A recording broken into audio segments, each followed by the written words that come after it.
গর্ভবতী মাইয়াটা হেঁটে আসছিল, ঘাম জমছিল ওর গলার ভাঁজে, চিবুকে। আমার ভীষণ কাম জাগছিল, এত কাম যে নিজেকে আটকাতে পারি নাই। একটু ফাঁকা জায়গা পাইতেই শালবনে আমাকে বদলি করে পাঠিয়েছে। এক আশ্চর্য রোগের প্রকোপ হয়েছে এখানে, ফিমোসিস। ফিমোসিস মহামারীর আকার নিয়েছে। ফিমোসিসের মতো রোগ মহামারী হতে পারে এ আমাদের ধারণায় ছিল না। হাসপাতালে মানুষের আত্মচিৎকার আর গোঙানিতে টেকা দেয় একটা পচা উৎকট গন্ধ বাতাস জুড়ে। ফিনাইল আর ওষুধের চড়া গন্ধ, সেই গন্ধকে টেকা ঢাকতে পারছে না। আমার সামনেই একজন বৃদ্ধ পেশেন্ট ভীষণ কাতরাচ্ছিল। এগিয়ে গিয়ে দেখলাম তার নির্মবাস ভিজে গেছে রক্তে। গ্লাভস পরে অতি সাবধানে কাপড়টা তুলতেই ভয়ে আতঙ্কে 4 পা পিছিয়ে এলাম আমি। পচে ফেটে ছেত্রে গিয়েছে নিম্নাঙ্গের জনন সিস্টেমটা। হলদেটে রঙের ছত্রাকের মতো কিছু ফুটে আছে যেন তাতে। হাসপাতালে ভর্তি প্রায় প্রত্যেকটা পেশেন্টের এই একই সমস্যা। প্রত্যেকেই পুরুষ এবং প্রত্যেকের জননাঙ্গের দশা এই একই রকম। যতটুকু সম্ভব স্যাম্পল কালেক্ট করেই লাইব্রেরিতে পাঠালাম, কিন্তু আশাজনক কিছু উত্তর এলো না।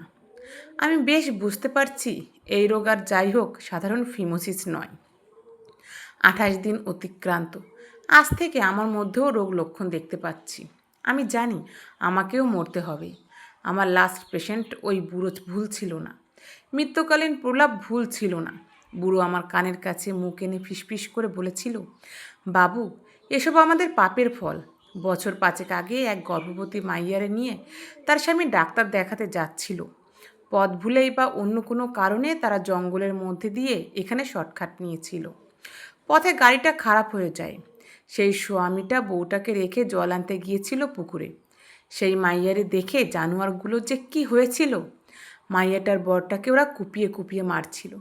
মাইয়াটা মাঠের মধ্যে দৌড়ে বেরিয়েছিল ওদের থেকে বাঁচার জন্য।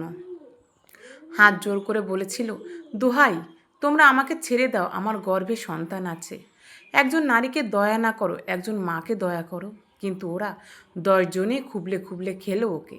তারপর রাতারাতি মাটি চাপা দিয়ে দিল। কেউ জানতেও পারল না এগিয়ে আসেই বা কে সেই অভিশাপ।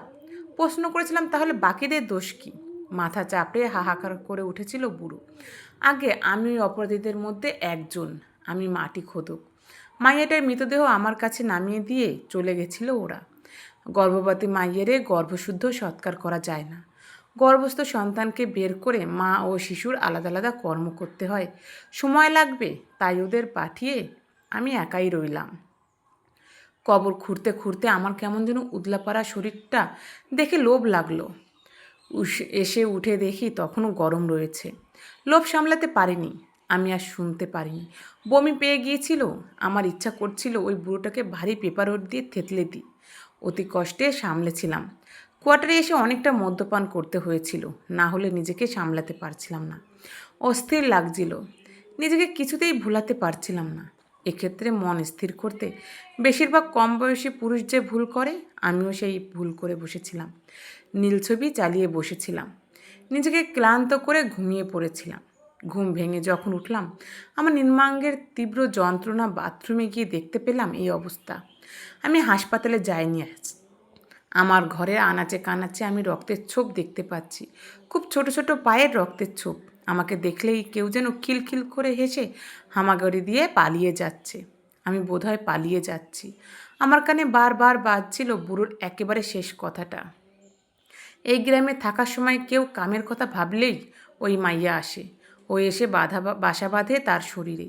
বিকৃত কাম হয়ে পচিয়ে ধসিয়ে চুষে চুষে খেয়ে নেয় জীবনী শক্তি। তিলে তিলে নরক যন্ত্রণা দিয়ে ভোগ করে পুরুষকে। আয়নার সামনে চোখাচোখি হতে চমকে উঠলাম আমি। একই চেহারা হয়েছে আমার। আজকে এই যন্ত্রণা শেষ করব। আমার আর সহ্য হয় না। হাতে তুলে নিলাম তীক্ষ্ণ স্ক্যালপেলটা। লিঙ্গচ্ছেদ।